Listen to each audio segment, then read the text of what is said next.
Military doctrine of national resistance, the sting of a million bees, blockchain architecture.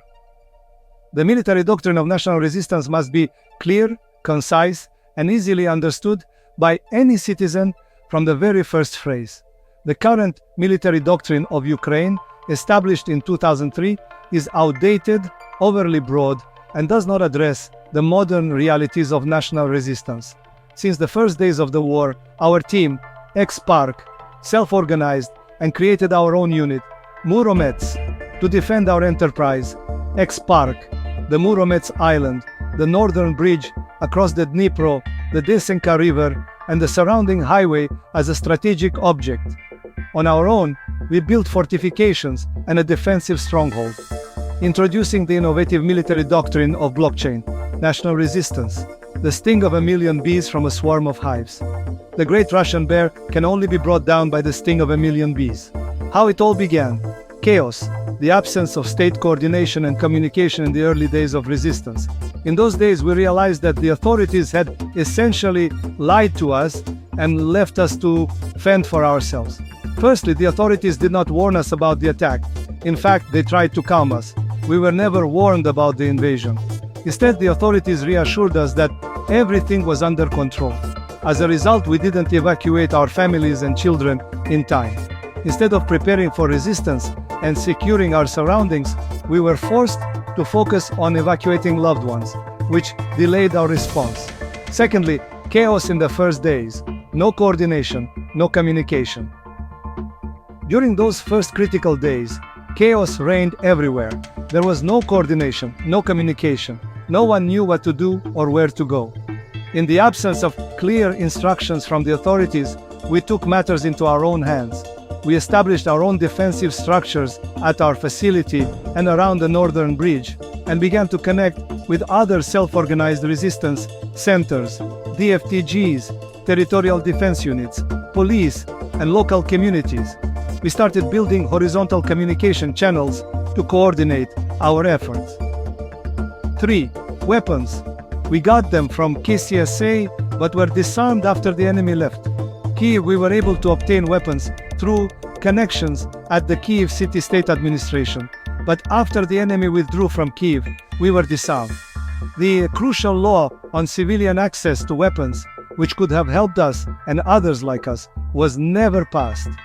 Now, as we prepare for the next wave of attacks, we still have no clear way to acquire the weapons needed for effective resistance. Even though our enterprise is ready to buy weapons and ammunition at our own expense to fully equip a battalion, the necessary legal framework is still lacking. 4. We realized that all our taxes and military levies were stolen. We were unprepared for war. We quickly realized that the government had embezzled all the taxes and military funds, and we were completely unprepared for war.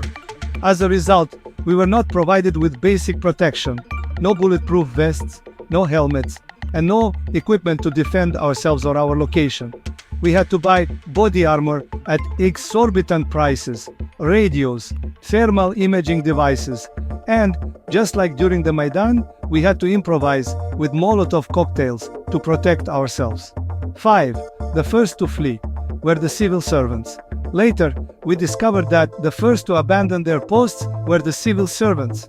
The government building was nearly empty, and key figures from the Security Service of Ukraine, the State Bureau of Investigation, the Prosecutor's Office, other law enforcement agencies, and even parliamentarians were already in Zakarpattia, far from Kyiv. The head of the SBU, Budanov, simply disappeared. 6. The situation hasn't improved. 3 years into the war, the government still hasn't organized or allocated funds to establish national resistance centers. They haven't trained our unit or the surrounding population for resistance. Once again, the government proved powerless, and trust in it is long gone.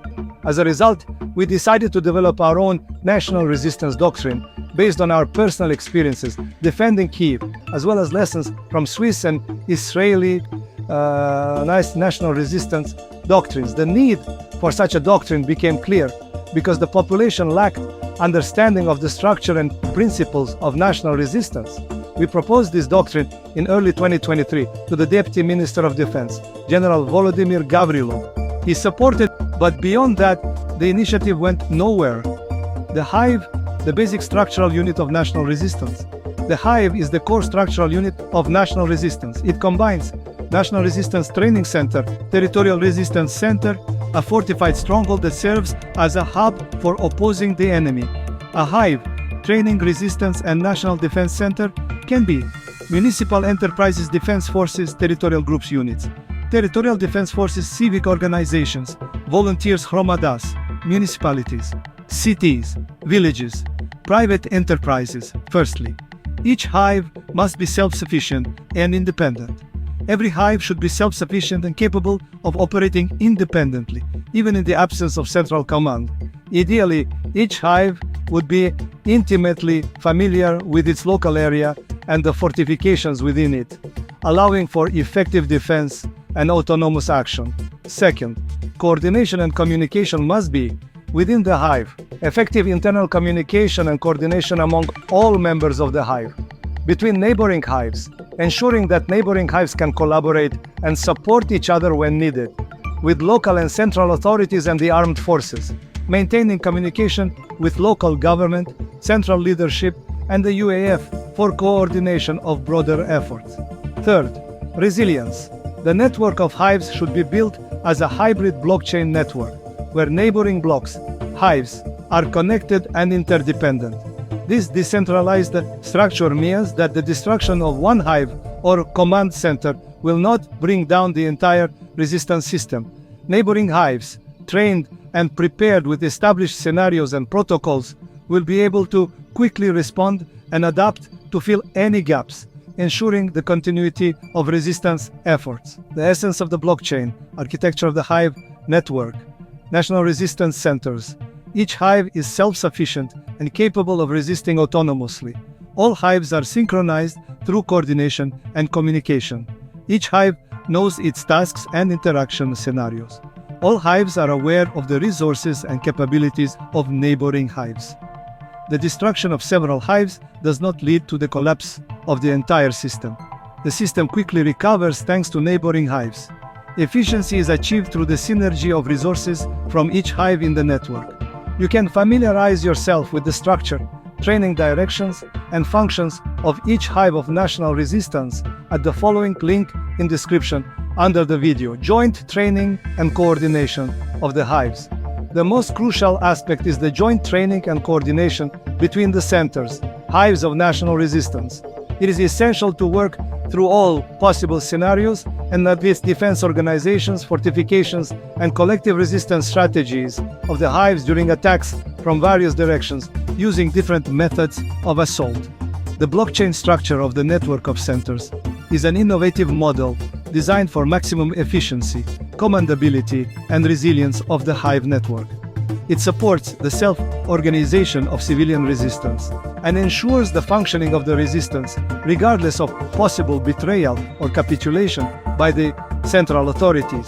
The system's functionality allows the Hive network to transition into a network of partisan units under occupation.